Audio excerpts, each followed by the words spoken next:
7,091강입니다. 근로자 임금채권과 임차인의 최우선 변제금이 충돌했네 이렇게 나와 있거든요. 그래서 이제 오늘로 해가지고요 근로자 임금채권에 대한 어떤 강의는 이제 마칠까 합니다. 근데 뭐 저는 이제 이 영상물을 보시는 우리 그 시청자 여러분들께서 그 전에 익히 정리가 쫙 잘 돼 계신 분들은요 이 본방송 보실 필요가 없어요. 왜?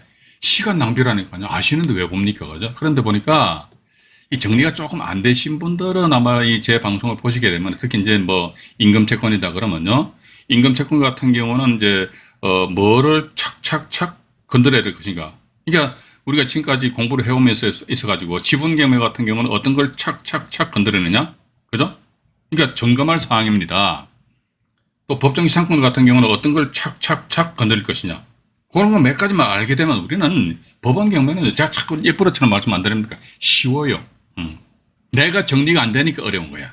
그죠? 그래서, 제가 감히 이런 말씀 드리면은 대단히 송구스럽습니다만은 안종의 경매스쿨에서 이런 라이브 방송입니다. 그래도 이거 A에서 Z까지 쭉 다 말씀 안 드립니까? 이 내용을 충분히 시청자 여러분들이 숙지를 하신다면요. 굳이 몇백만 원짜리 이거 돈 내가면서 경매 학원 가가지고요 강의 들을 필요는 물론 뭐 강의 들을 수도 더 될 것 같아요. 일단 그 기본적인 또 비용을 지불하면은 그게 상응하는 어떤 뭔가 어떤 뭐가 있을 겁니다. 그런데 기본적인 이론 부분이 있어가지고는요 제가 말씀드리는 이 내용만이라도 이제 충분히 숙지하신다면은 큰 어떤 어려운 점은 없지 않겠는가 하는 그런 말씀을 드려보고 싶습니다. 그래서 일단 우선 먼저 이제 91강에 대해서 말씀드리기 전에 이제 90강 해가지고요. 뭐 지난 강의에 보니까 대항력 있는 임차인과 임금채권. 그죠? 그러면 이제 보십시오. 대항력 있는 임차인과 임금채권이다 이거죠? 그러면 왜 이런 주제를 해서 90강에서 말씀드렸냐니까 반대로 대항력 없는 임차인이다. 그럼 임금채권 100개 있어봤자 아무런 의미가 필요가 없어요. 근데 왜 그러냐니까 임금채권은 최우선 변제입니다. 최우선 변제권 가져요. 근데 대항력 있는 임차인이 예를 들어가지고 보증금액이 과다하다 보니까 확정일자에 의한 우선 변제권만 가진다는 거예요. 그러면은 비록 시간에 있어서는 임차인이 제일 먼저 전입신고해서 어떤 그 지위를 가지고 있음에도 불구하고 나중에 성립된 신고된 근로자 임금채권이 최선순위의 임차인보다도 먼저 슉 자기네들 임금채권 다 가져가 버린단 말이죠. 그죠? 그런 바람에 대항력 있는 임차인이 자기 보증금 전액을 다 회수하지 못했을 경우 결국 누구한테 돌리도라고 이야기하느냐. 낙찰자란 말이에요. 낙찰자. 여러분들 같은 경매인들이거든요. 그렇기 때문에 대항력 있는 임차인과 임금채권. 그런데 제가 몇 번 말씀 안 드렸습니까? 경매정보지를 착 봅니다. 아이고 임금채권 신고되어 있는 야 이거 봐라. 일단 뭡니까? 근로자 임금채권입니다. 이게 근로자 임금채권이 근자만 들어가도 우리는 이제 경계해야 됩니다. 근로복지공단 이게 일단 그런 식으로. 근데 일단 긴장을 하는데 이거 보니까 대항력 있는 임차인이 없어요. 그러면 신경 꺼버리세요. 또 대항력 있는 임차인이 없다 그러니까 소유자, 채무자가 직접 점유하고 있네, 거주하고 있어요. 그런 경우는 뭐 근로자 임금채권이 100억, 1000억일지라도 낙찰자인 나하고는 전혀 관계없다. 왜? 근로자 임금채권은요, 자기네들이 채권액이 뭐 근로자 임금채권액이 뭐 1000억 정도 된다 할지라도 만약 1억밖에 배당 못 받았단 말이죠. 그죠? 그럼 999억은 어떻게? 낙찰자가 대금을 딸깍 납부하잖아요. 그죠? 납부해가 하면은 그때라서 그 부동산은 낙찰자의 것이 된단 말이죠.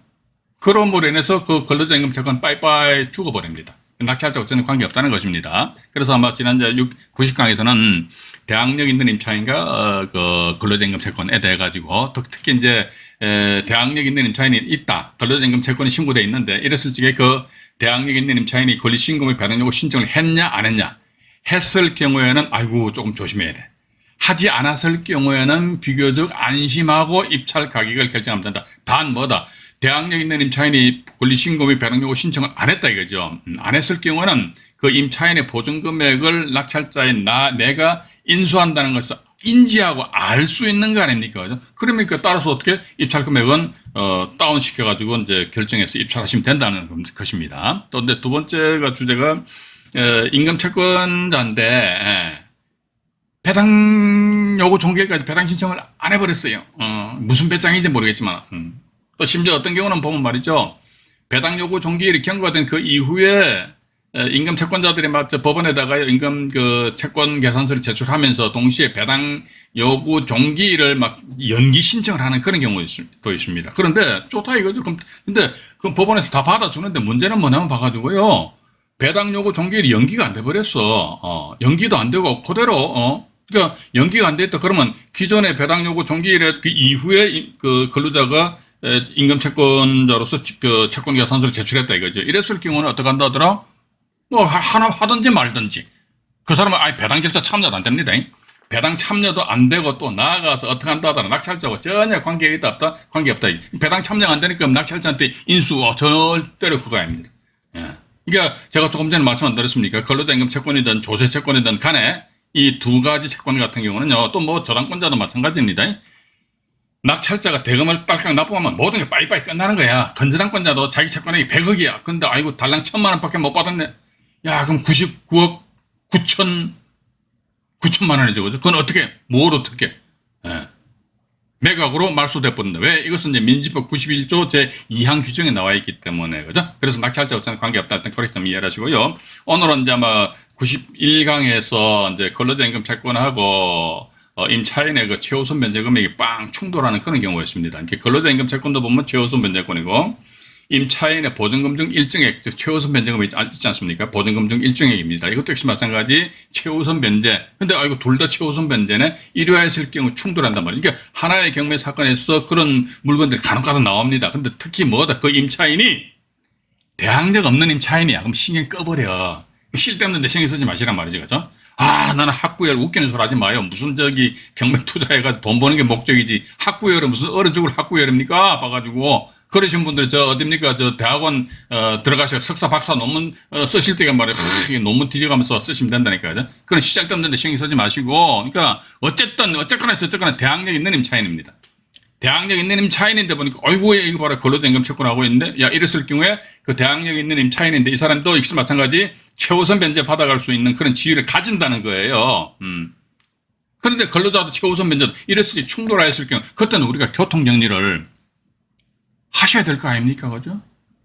어떤 분들은 경매 정보지상에 나타나 있는 그 예상 배당표 그걸 막 믿고 그거 절대로 믿으면 안 됩니다. 저는 아예 그 예상 배당표는 아예 쳐다도 안 봐요. 그런데 그건 참조할 사항도 안 된다는 거예요. 일단 그렇게 보시면서요. 자료를 펼쳐놓고, 제가, 조금 또 말씀을 드려보도록 하겠습니다. 잠깐만요. 네, 됐습니다. 화면 조정을 하겠습니다. 하고요. 네, 오늘은 91강이고요. 2023년 6월 9일이네요. 금요일입니다. 이 내용은 아마 제가 지난 88강인가 89강에서 이 내용을 언급을 해드렸습니다. 근데 또 다시 한번 언급을 해드릴게요. 하면서 이제, 오늘 지금 제가 물건을 뽑아놓은 게 하나, 둘, 셋, 넷, 다섯, 여섯, 일곱, 8건 뽑아놨는데 그 중에서 보니까 현재 경매 진행 중인 것이 한 3건인가 4건 정도 있어요. 그리고 나머지 또 이제 경매 진행, 이미 낙찰된 건도 있는데 어떤 경우는 보면은 이거 왜 낙찰 받았지? 또 어떤 경우 보면 아주 마음 놓고 그냥 입찰 들어가서, 낙찰 받더라도 큰 문제가 없는 그런 물건이 있다는 것이죠. 그죠? 일단, 그런 그 사례에 대해서, 경매 진행 사례에 대해서 말씀드리도록 하겠습니다. 일단 보니까 전체를 다 펼쳐놓고 조금 말씀을 드려보도록 하겠습니다. 그러니까요. 아까 방송 펑크가 나다 보니까 지금 제가 당황스러워. 이제 조금 마음이 가라앉는 것 같습니다. 봐가지고요. 이게 제 가슴이 새 가슴이에요. 새 가슴. 새 가슴이라서 이게 아직도 가슴이 콩닥콩닥 됩니다. 그래서 물 흘러가듯이 저는 이게 제 성격이 좀 안 좋은 것 같아요. 물 흘러가듯이 쫙 진행돼야 되는데요.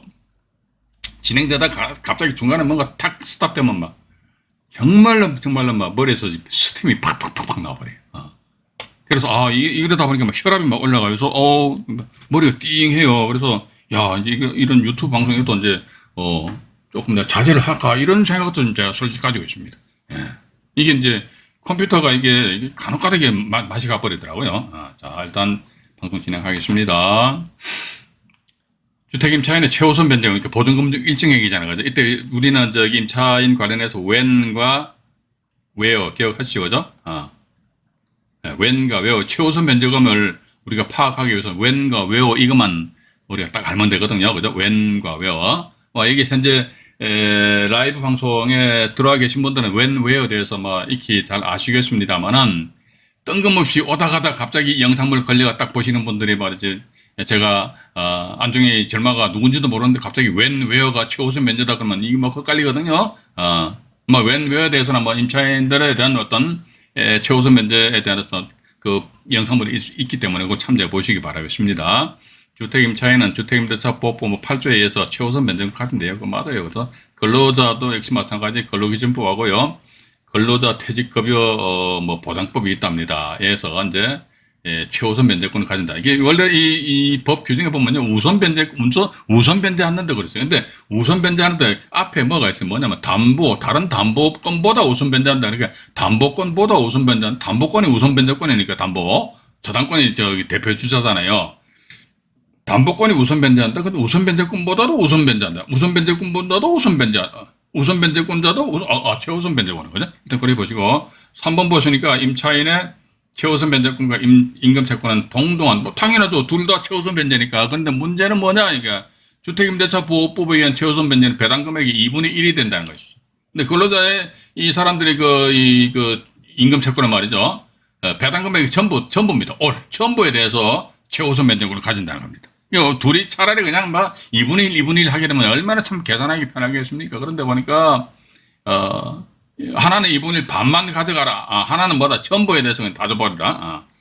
이런 식으로 되어 있기 때문에 이제, 다음 페이지에 대해서 이제 우리가, 지난 다른 영상물에서도 공부했습니다만은, 전제 조건 해가지고 제가 전체를 다 펼쳐놓고 말씀드릴게요. 쭉 말씀드립니다. 됐고요.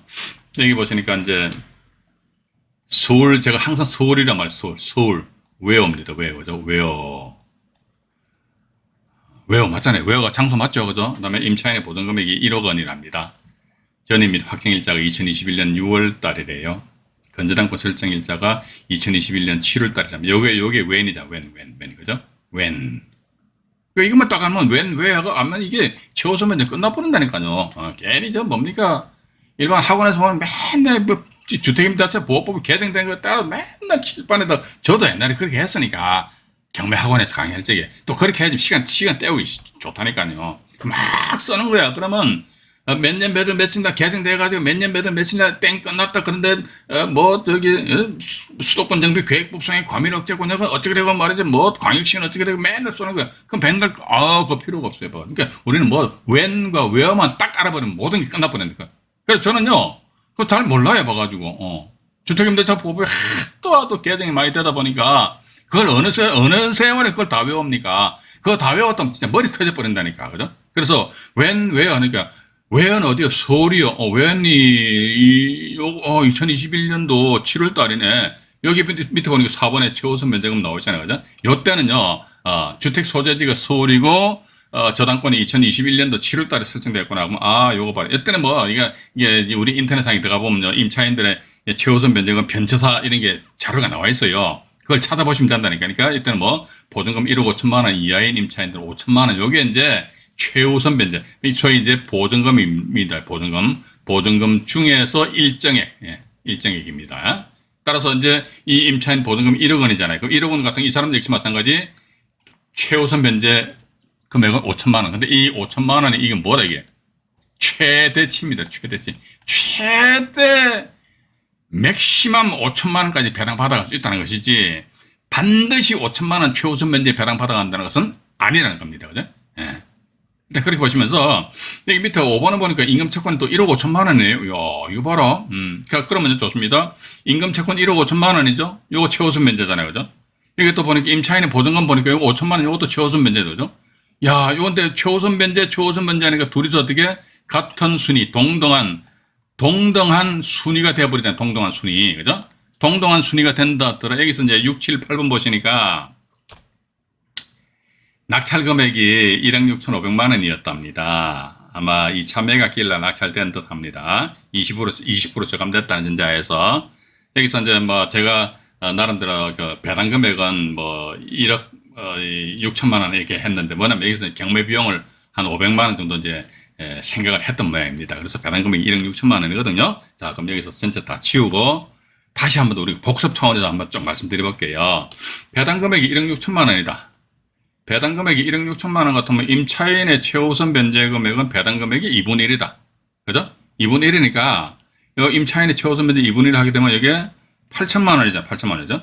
8천만 원 범위 내에서는 임차인들은요, 찢고 뽑고 다 가져가는 거야. 최우선 변제. 그렇다면은 이 사건에 있어가지고 임금 채권자에 있어 이게 없었다 그러면요, 이 임차인은요, 자기는 최우선 변제 5천만 원이잖아요. 5천만 원 싹 다 가져가요. 왜냐면 자기 말고는 최우선 변제 받아갈 그런 그 권리자가 없기 때문에.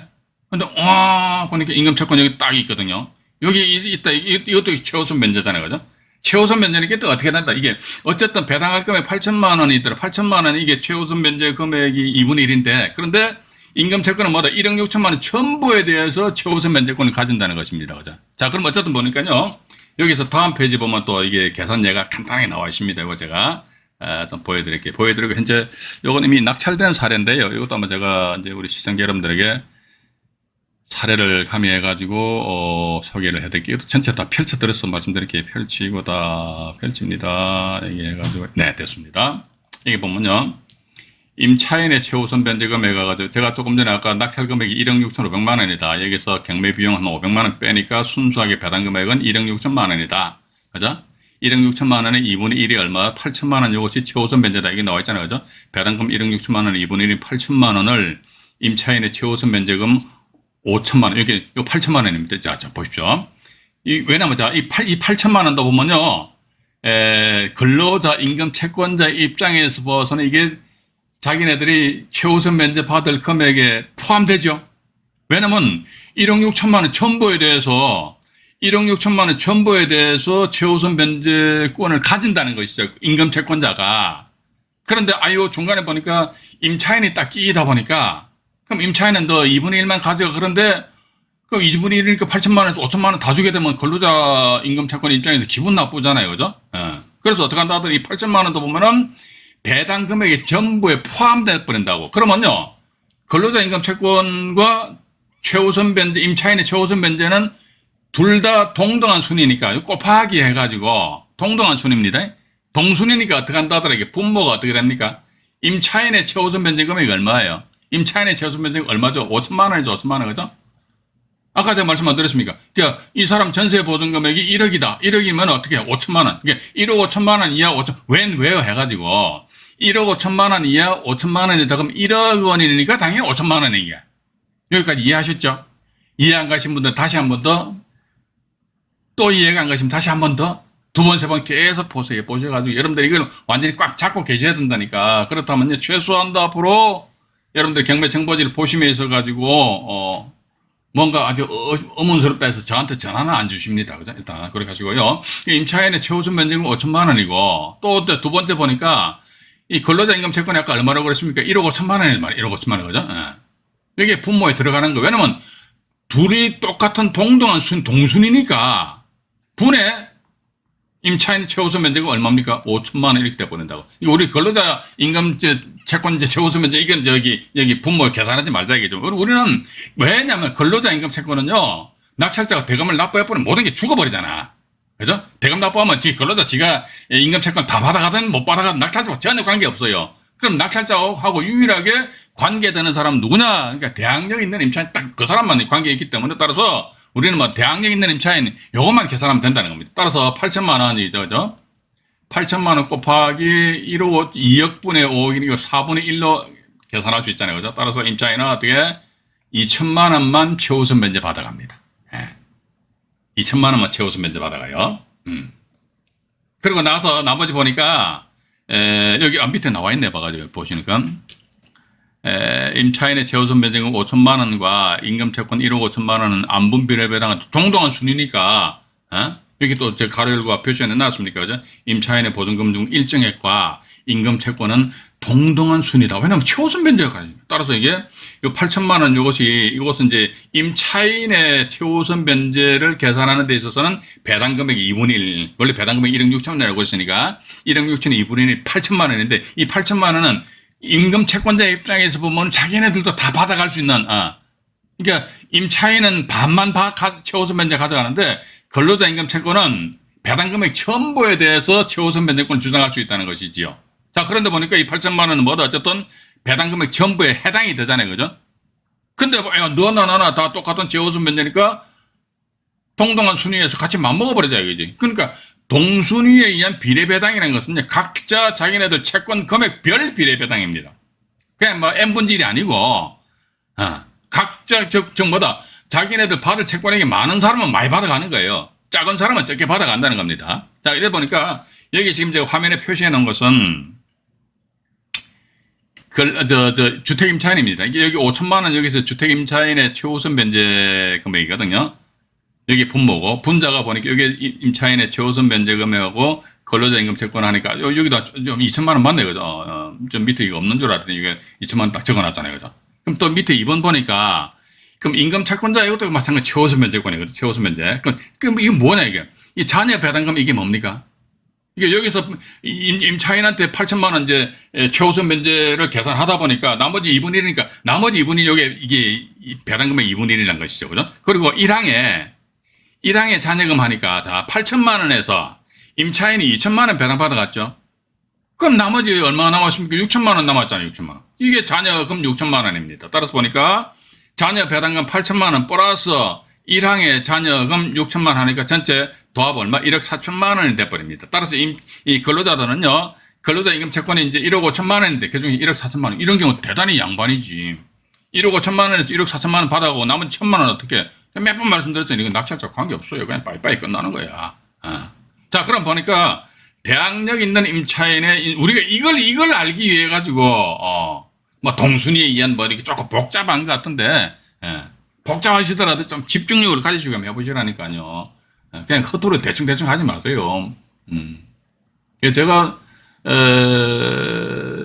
지금 제가 사실은 제가 딸내미하고 사우하고 아들내미는 아직도 경매를 안 가르쳐요. 딸내미하고 사우한테 지금 제가 하나하나씩 가르치고 있습니다. 상당히 그냥 막 팍팍 송곳으로 찌르듯이 막 이렇게 가르치고 있어요.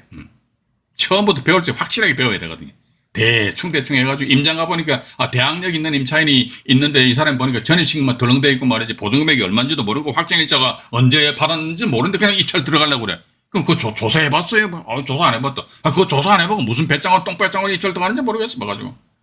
그럼 봐가지고요 대항력 있는 임차인에서 가보니까 집이 비어있어. 그럼 옆집 눌러봐요. 또 비어있어.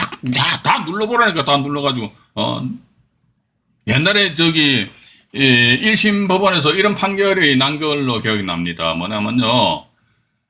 다세대 빌라 있지 않습니까? 빌라인데 그 계단 복도 있죠. 그죠? 여기 들어가더라도 주거 침입에 해당이 된답니다. 그럼 또 새가슴인 분들은 어머야 임장 들어가려면 그 계단을 타고 올라가서 초인종을 띵동 눌러야 되는데 야 이거 주거 침입하냐? 안 해. 하지 마요. 안 하면 돼. 그럼 간단해. 그죠? 그래서 일단 그런 건 일단 2차적으로 밀어버리고 그냥 여기 눌러봐가지고 안 돼. 빌라 같은 경우도 안 그랬습니까? 예를 들어가 201호가 경매 나왔어요. 201호 경매 나오면 딱 현장 가가 말이죠. 초인종이 막 완전 귀신처럼 보이는 모양이라. 막 누를까 말까 누를까. 그런 사람도 있다니까 봐가지고. 그러다가 눈 질끈 감고 띵동 눌렀는데 보니까 안에서 반응이 없어. 휴, 사람이 없네. 임장 끝나면 뭐 개뿔이나 끝나봐가지고. 201호 해가지고 눌러가 없다고 202호로 눌러봐야 되고, 왜냐면 이 사람 뭐 하는 사람이요. 그것도 한번 대충 알아봐야 될 거 아닙니까? 그죠? 또 아니면 202호 없으면 301호 눌러보고, 302호 눌러보고, 이 집 사는데 무슨 뭐 어떤 불편한 점이 있냐, 없냐, 그런 것도 물어보고, 또 옥상 올라가가지고요, 옥상에 올라가서 방수 페인트 시퍼런 거 있잖아요. 초록색으로 된 거. 이게 잘 페인트질이 잘 돼 있는지 그것도 물어보고, 물이 새는지 안 새는지, 그런 게 하는 게 진정한 임장이지 가가지고 그냥 뭐 대충 수박 끄달기식으로 이게 해서는 돈 못 벌어요. 제가 분명히 말씀드립니다. 그죠? 제가 그러니까 뭐 열받아서 이야기할 필요도 없어요. 뭐 여러분들 뭐 돈 까먹거나 많아. 저와 뭔 관계십니까? 그죠? 자, 어쨌든 보니까 우리는 자, 3번 해가지고요.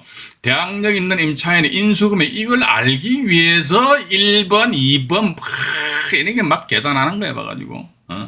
그러니까 결론은 지금 뭐다, 이게 배당 금액이 1억 6천만 원인데 말이죠. 1억 6천만 원인데 그 중에서 근로자 임금 채권에서 1억 4천만 원 배당 받아가 버려요. 그럼 나머지 임차인은 최우선 변제로서 2천만 원만 받아가거든요. 그러면 다시 앞으로 한번 넘어가 볼게요. 임차인은 2천만 원 배당 받아갑니다. 자, 임차인은 보니까 2천만 원 배당 받아갔는데 보증금 1억인데 보니까 참 기분 나쁠 거예요. 그죠? 내가 제일 먼저 말이지 전입신고도 하고 확정일자도 받고 전세 보증금 1억이란 말이지.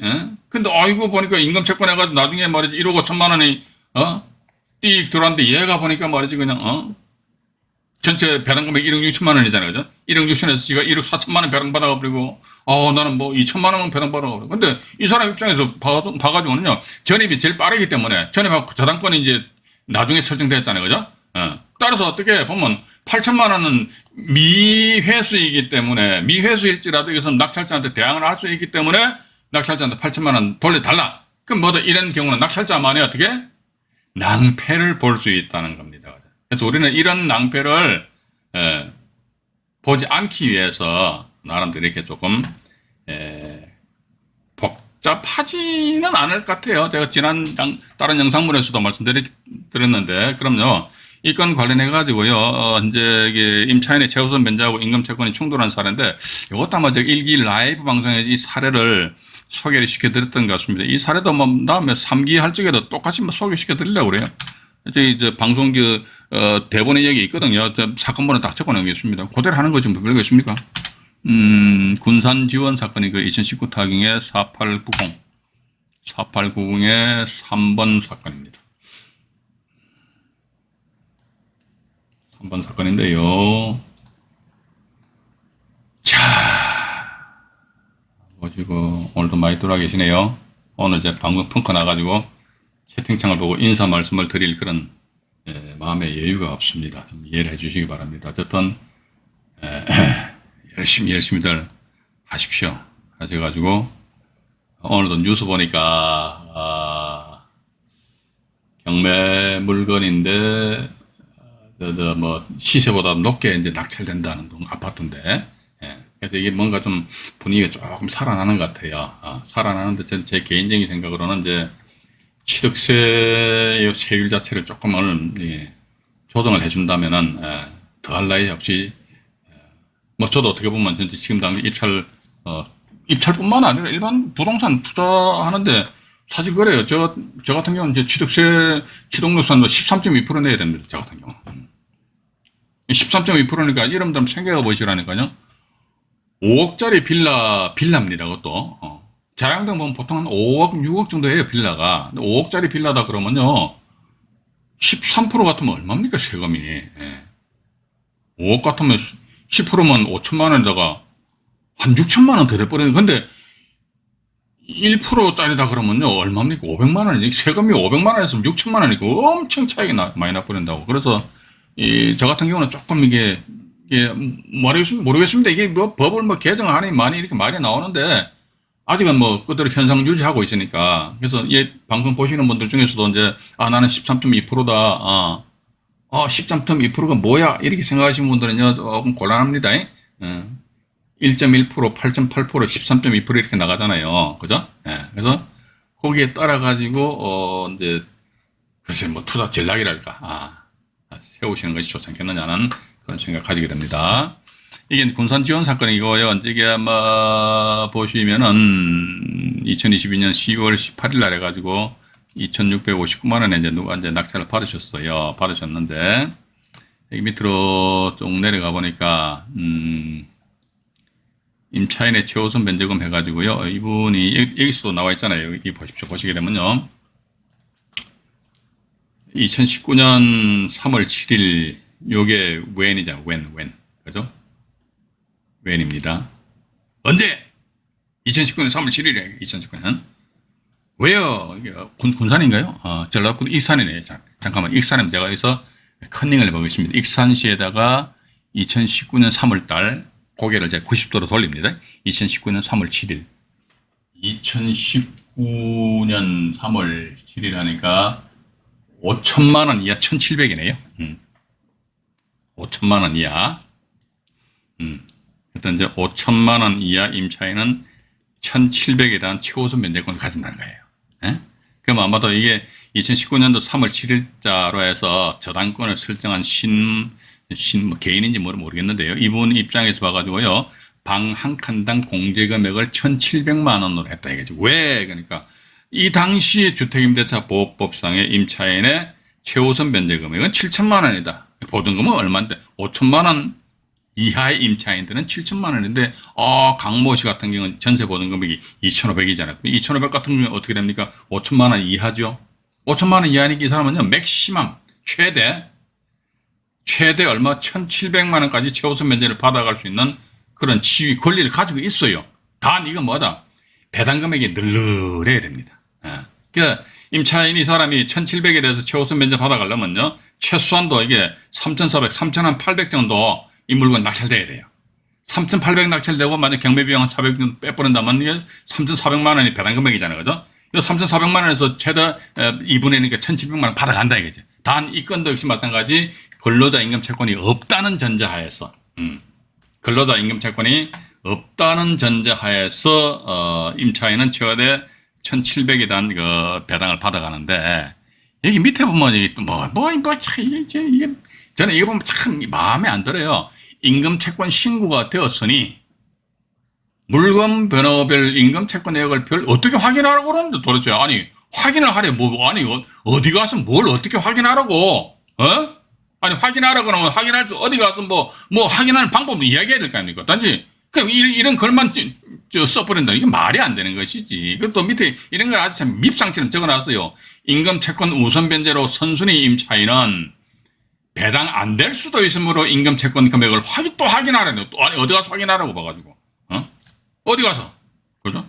여기 보니까 이 근로자 이게 등기부등본을 볼게요. 근로복지공단에서 압류나 가압류 돌았는지 보자 이거죠. 보면은요, 이거 부동산 되게 더럽게, 등기부등본 상당히 지저분하죠. 아주 더럽네, 그냥. 소유권 이전되고 나서, 다음에 쭉 내려오다 보면, 가압류, 근로자 임금 채권은 없네요. 가압류 해가지고, 저렇게 복잡하게 살았는지 모르겠어. 이 부동산 소유자가 말해서 또 경매가 넘어와가지고, 가압류, 근로자 임금 채권은 지금 제가 빨리 넘깁니다만은 없어요. 그러니까 등기부등본상에조차도 어떻게 근로자 임금 채권 해가지고 이 사람들이 근로복지공단에서 압류한 게 없다 이게 그러면요 여기 보면은 저기 문건 접수 성달 내역장 보자 이겁니다. 근데 이게 도대체 확인하라고 그러는데 아니 어디 가서 뭘 어떻게 확인하라고요? 맞잖아요, 그죠? 그럼 이게 임금 채권 해가지고요 이게 뭐 근로자 임금 채권이 신고가 잠깐만요. 여기 있네요. 보세요. 여기 있잖아요. 임금 채권자. 이거 아이고 많다. 그래서 아이고 뭐야. 이거 어디 가서 확인하라고? 이 사람들한테 일일이 다 찾아가서 연락해야 됩니까? 맞잖아요, 그죠? 그래서 저는 이거는 제가 반드시 이거 바뀌어져야 된다 이게. 제가 지난 방송에서도 말씀드렸는데 이거 매각기일 당일날 민사 집행 사건 기록부만 일반 경매인들한테 보여주면 끝나요. 보여주란 말이에요. 왜 안 보여주냐고. 이것도 제가 다른 영상물에서 말씀드렸습니다. 2002년 7월 1일 이전에는 민사소송법화에서 경매가 진행되었는데 그 당시에는요. 경매법정 또 가게 되면은 민사집행 사건 기록부라고요. 뚜뚜한 자료를 편찬해놓은 게 있어요. 그 사건 번호별로 쭉 나열해놨거든요. 그럼 내가 입찰 들어가고자 하는 그 물건의 민사집행 사건 기록부를 아무나 들어가서 다 볼 수 있었다니까. 근데 민사집행법이 시행된 2002년 7월 1일 이후부터는 안 보여준다니까. 그 이후 제가 두 가지 말씀드렸죠. 첫 번째, 민사집행 사건 기록부 훼손이 일어난다. 웃기는 소리야. 자빠져 앉아있네. 두 번째, 그 보여줌으로 인해서 경매법정이 매우 혼란스럽기 때문에 안 보여주지롱. 이렇게 나옵니다. 그 순수하게 자기네들 말 그대로 행정 편의주의 아닙니까? 저것들 편려. 그럼 그 사람들 월급 왜 받습니까? 말을 더듬어 버리네, 세상에 봐가지고. 그죠? 이게 이런 뜻이, 보시라니까. 지금 제가 이거는 제가 우리 시청자 여러분들은 선동하는 게 아니라니까. 이게 왜 제가 무슨 선동합니까? 선동하는 게 아니라니까. 이거 보십시오. 임금 채권자 하나, 둘, 셋, 넷, 다섯, 여섯, 일곱, 8명이 있어요. 예. 8명이네. 이거 어디 가서 뭘 어떻게 확인하라고, 어디 가서. 그죠? 확인할 방법 없어요, 봐가지고. 확인할 방법은 전혀 없다더라. 그러니까 여기서 보니까 이 물건 같은 경우는 자 보십시오. 이 날짜 4명이 들어오셨는데 이 물건 2,659만 원에 입찰다가 낙찰받아 얼마나 돈 많이 버는지 모르겠습니다만은 2,659만 원인데 여기서 뭐 경매비용 이것저것 다 짜고요. 뭐 순수하게 배당금액 한 2,200 정도 보자이겠죠, 그죠? 2,200 정도 보게 된다면요. 이게 2,200에 곱하기 2분의 1 하니까 이게 임차인의 최대 1,100만 원에 대해서 최우수 면제를 가져갈 수 있는데 조금 전에 우리 보셨습니다만 임차 근로자임금 채권자들이 6명, 7명이 우르르 들어와 있었잖아요. 들어와서 채권 계산 제출했잖아요. 그죠? 그러면요. 이게 임차인은 지가 1,100만 원 다 못 가져간다니까. 그래서 이게 문제는 뭐냐면요. 근로자임금 채권액이 얼마라는 것이 픽스 돼야지만, 그죠? 예를 들어 우리가 술값으로 발생해 100만 원의 술값이 일어났어. 그럼 봐가지고 몇 명이야? 예를 들어 10명이다 하면 10분의 1 하면 되잖아요. 그죠? 어쨌든 이게 N분의 1 한다는 게 N이 여기 10명이냐, 9명이냐, 8명이냐, 이게 머릿수가 확정돼야지만 각자 자기한테 배당 좀 뭡니까, 분담해야 될 금액이 나오잖아요. 근로자임금 채권도 마찬가지라니까. 이게 임차인의 1,100만 원에 대해서 일단 최우선 면제를 받아가는 듯한데, 그 근로자임금 채권자들이 막 7, 8명 쭉 서 있으니까, 그럼 그 사람들 금액을 모르니까, 과연 이거 어떤 식으로 해가지고, 이 사람이, 임차인이 1,100만 원 받아갈지, 아니면 예를 들어 1,100만 원 받아간다, 1,100만 원 받아간다 치자 이거죠. 1,100만 원 받아가면요. 2,500만 원이니까, 2,500에 1,100 받아가니까 나머지 그럼 낙찰자는 뭐 인수하면 됩니까? 1,400 인수한다. 이런 식으로 이게 인수금액이 도출이 되는데, 일단 봐가지고 근로자임금 채권이 얼마인지 알 방법이 없잖아요. 어떻게 알 수 있습니까? 알 방법이 있으면요. 우리 채팅창에다 아니면 또 저한테 개별적으로 문자나 직접 전화를 주십시오. 방송 끝나고 나서 막바로 전화 주십시오. 제가 010-9447-58에서 이 전화번호 딱 오픈해 놓을게요. 방법은 없다 좀 그렇게 보고 있습니다. 그래서 모르겠습니다. 뭐 저는 이런 물건 같은 경우는 글쎄 뭐 입찰을 조금 저는 깊이 한다거나 그런 생각을 가지고 있습니다. 그렇게 하시고요. 이 배당 예시에 대해서 제가 조금 전에 좀 설명드렸고요. 그 다음에 이제 여기 일부 방송에서는 사례에 대해서 말씀드리고요. 일단 여기서 제가 화면 정리를 하고 그 다음에 91강 2부 방송에서 만나 뵙도록 하겠습니다. 91강 1부 방송을 마치도록 하겠습니다.